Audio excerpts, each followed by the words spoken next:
Hello students, now you will read the fifth stanza of the poem The Cold Within. Four stanzas you already studied it.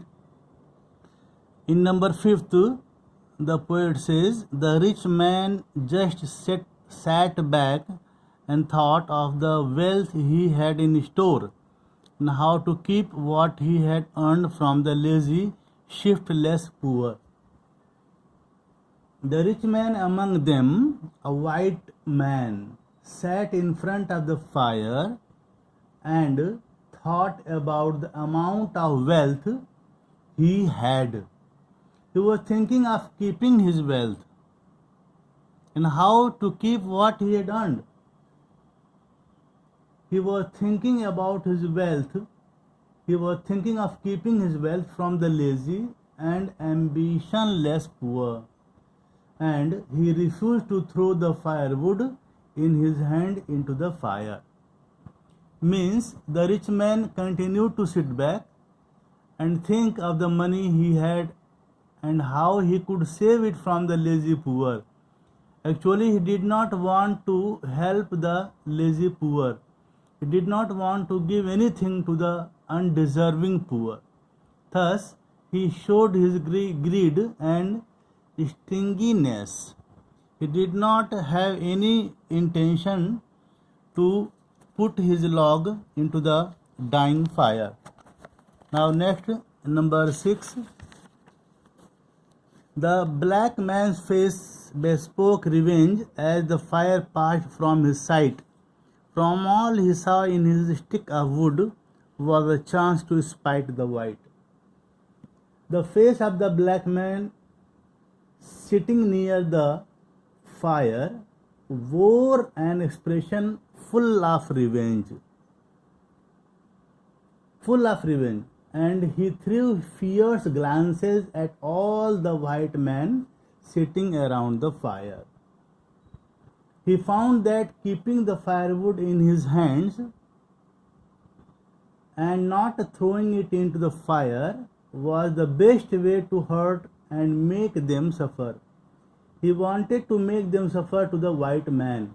He thought that if he would not put the log into the fire, by this way he will take revenge from the white man.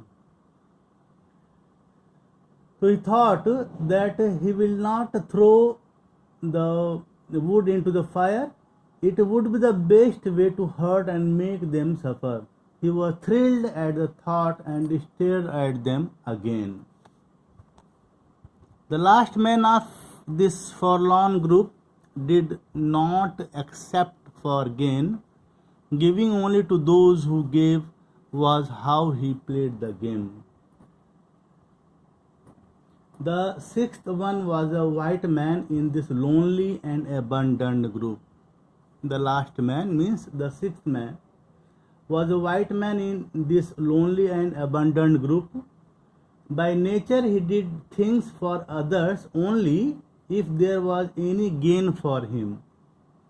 His philosophy in life was to give only to those who give him in return. So far, no one had thrown his piece of wood into the fire. Therefore, he decided to keep his stick with him. His formula was that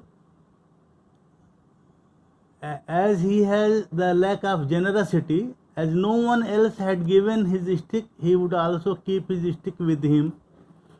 In this fact, he did nothing except for gain. He thought that if anyone would give him, then he would give. This was his formula. So, he also did not put his log into the fire. In the last stanza, their logs held tight in death-still hands was proof of human sin. They did not die from the cold without, they died from the cold within. The poet says that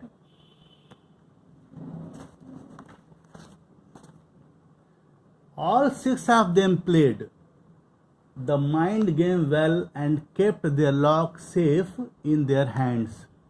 the fire slowly died out, and for lack of firewood to keep it burning, the biting cold got into their bones. The warm cloth on them could not keep them warm and alive. All of them died in the freezing cold. The poet says that they did not die due to the severe cold outside. They died because of the cold attitude within them. It was a sin for all of them to keep the sticks with them for having ill feeling for someone in the group. The poet says, yes, the fire extinguished, all the persons died. They died not because of the cold outside, but because of the cold within. They did not want to help others. They died because they were too selfish to help others. Each of them had a log still in his or her hand, suggesting that no one had renounced sinning, being unkind for one reason or the other. The poet says here that narrow-mindedness prejudices discrimination in the name of religion, race, ethnicity, gender, and the like will lead to self-destruction. It is a wake-up call for our consciences to realize and share the resources and mutually benefit till the last moment. Students, this was the poem. You read it. If you feel any problem in any stanza, you can ask me. Thank you so much.